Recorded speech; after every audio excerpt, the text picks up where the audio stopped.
జై భీమ్ మిత్రులారా, welcome to our channel bed centre channel. So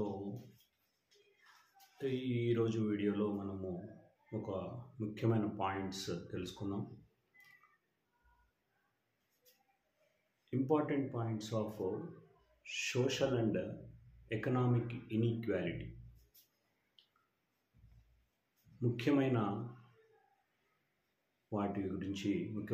points గురించి మనము సామాజిక అసమానత్వం మరియు ఆర్థిక అసమానత్వం గురించి ముఖ్యమైన పాయింట్స్ ఏంటి అనేది తెలుసుకుందాం. ఈ యొక్క సమాజంలో అనేక రకమైనటువంటి వివక్షలు ఉన్నాయి. ఆ వివక్షలు ఏ రూపంలో ఉన్నాయనే విషయంలో మనము ఈ వీడియోలో తెలుసుకుందాం. Social and economic inequality refers to the unequal distribution of resources, opportunities, and power with a society. అంటే సామాజిక మరియు ఆర్థిక అసమానత్వం అనేది మన యొక్క రిసోర్సెస్, సహజ వనరులు అయితే కానీ distribution of resources, unequal distribution, పంపిణీ విధానం అనేది సమానంగా లేనప్పుడు వనరుల్లో కానీ అవకాశాల్లో కానీ అదేవిధంగా రాజకీయ వీటిల్లో లేనప్పుడు ఈ యొక్క ఇన్ఈక్వాలిటీకి దారితీస్తుంది. Inequality is a perpetuated by systemic and historical discrimination, as well policies that favor the wealthy and powerful. అంటే గత చరిత్ర చూసుకున్నట్లయితే మనకి పురాతనంగా మనకున్నటువంటి ఆ డిస్క్రిమినేషన్, ఆ ఇన్ఈక్వాలిటీ ఏ విధంగా మనకి పర్పిచ్యుయేటెడ్ కొనసాగింది అని అంటే ఒక క్రమ పద్ధతిలో ఒక సిస్టమ్ని మనకి ఇంపోజ్ చేసి ఆ సిస్టమ్ ద్వారాగా మనల్ని డిస్క్రిమినేషన్కి గురి చేశారు. కొన్ని పద్ధతుల్ని పెట్టారు. ఆ పద్ధతుల ద్వారాగా మనము ఇన్ఈక్వాలిటీకి గురయ్యాం, సోషల్లీ అండ్ ఎకనామికల్లీ. అదేవిధంగా discrimination based on the race, gender and other factors has created barriers to opportunities for marginalised groups.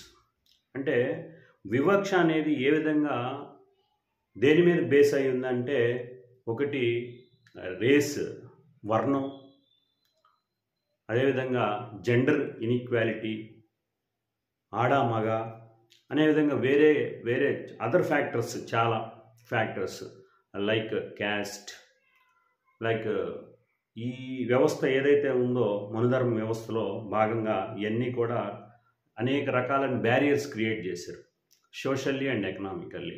Socially వచ్చేటప్పటికి క్యాస్ట్ అనే బ్యారియర్ని క్రియేట్ చేశారు. ఎకనామికల్లీ వచ్చేటప్పటికి ఆపర్చునిటీస్ అనేవి మనకు రాకుండా చేసి ఈ యొక్క వ్యాపారం, ఎంటర్ప్రెన్యూర్షిప్ అనేది ఈ యొక్క కొన్ని కులాలకే సొంతం, అన్ని కులాలకి సొంతం కాదు అనే విధంగా క్రియేట్ చేసి మార్జినలైజ్డ్ గ్రూప్స్, ఏదైతే బడికి దూరంగా, గుడికి దూరంగా, ఊరికి దూరంగా ఉన్నటువంటి గ్రూప్స్ ఏవైతే ఉన్నాయో ఆ యొక్క సమూహాలని, ఆ యొక్క సామాజిక సమూహాలని ఇటువైపు సోషల్లీ అండ్ ఎకనామికల్లీ ఫార్వర్డ్ కాకుండా చేశారు. అదేవిధంగా కొన్ని పాలసీస్ ఎలా అంటే ట్యాక్స్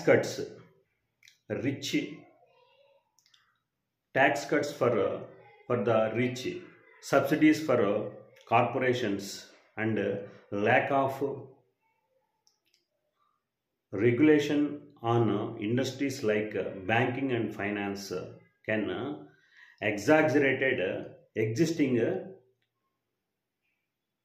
డిస్పారిటీస్. ఎట్లాగా కొన్ని దశాబ్దాలుగా మన యొక్క ఈ యొక్క రాజ్యాంగం అమలులోకి వచ్చిన తర్వాత రాజ్యాంగంలో ఉన్నటువంటి రిసోర్సెస్ని ఏ విధంగా అందరికీ పంచాలి అనేటువంటి ఉన్నదో దాన్ని పక్కకు నెట్టేసి పాలసీస్ ఏ విధంగా డిజైన్ చేశారంటే కొంతమంది వ్యక్తులకి ట్యాక్స్కి బెనిఫిట్ అయ్యేటట్టుగా కొన్ని సబ్సిడీస్ కార్పొరేషన్స్కి సబ్సిడీస్ ఇచ్చేటట్లుగా, తర్వాత ఇప్పుడు ఉన్నట్లయితే కార్పొరేట్స్కి ట్యాక్స్ మినహాయింపులు ఇవ్వడం, అదేవిధంగా కొంతమందికి ఆశ్రిత పక్షపాతంతో వాళ్ళకి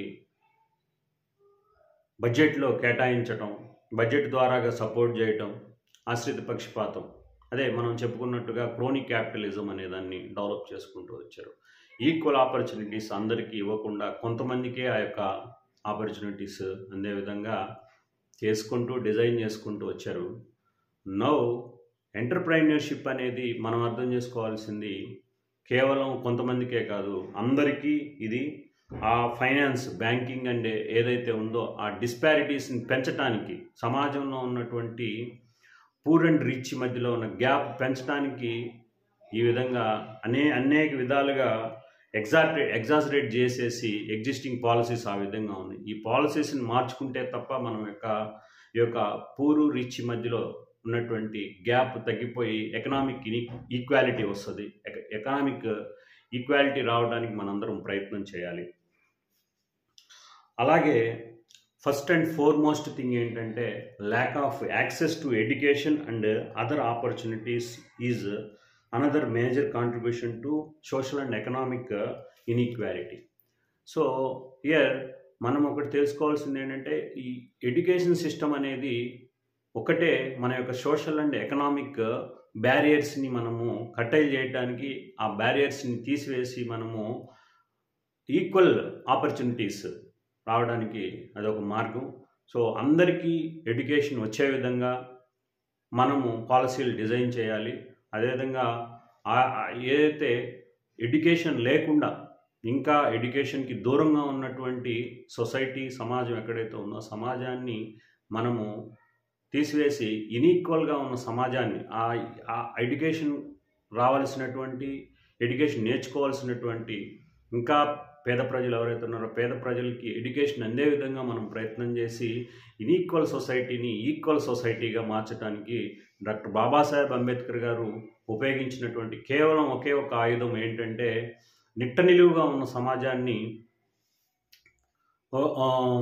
ఒక ప్యారలల్ సమాజంగా, సమాంతర సమాజంగా తయారు చేయాలి అని అంటే నిచ్చెన మెట్ల కుల వ్యవస్థ ఏదైతే ఉందో ఆ నిచ్చెన మెట్ల కుల వ్యవస్థని ఈ విధంగా మనం ప్యారలల్గా, నిలువుగా ఉన్నదాన్ని ప్యారలల్గా చేసినట్లే సమాజం మొత్తం సమాంతరంగా ఉంటుందని బాబాసాహెబ్ అంబేద్కర్ గారు చెప్పినట్టుగా the education is the only weapon to curtail this నిచ్చెన మెట్ల ఈ క్యాస్ట్ సిస్టమ్ ఏదైతే ఉందో వర్టికల్ క్యాస్ట్ సిస్టమ్ని ప్యారలల్ సిస్టంలోకి మార్చాలి. ఈ ప్యారలల్ సిస్టంలోకి మార్చడానికి ఎడ్యుకేషన్ని అందరికీ యాక్సెస్ అయ్యే విధంగా చేసి ఈ యొక్క economic and social and education only the to equal the social and economic society.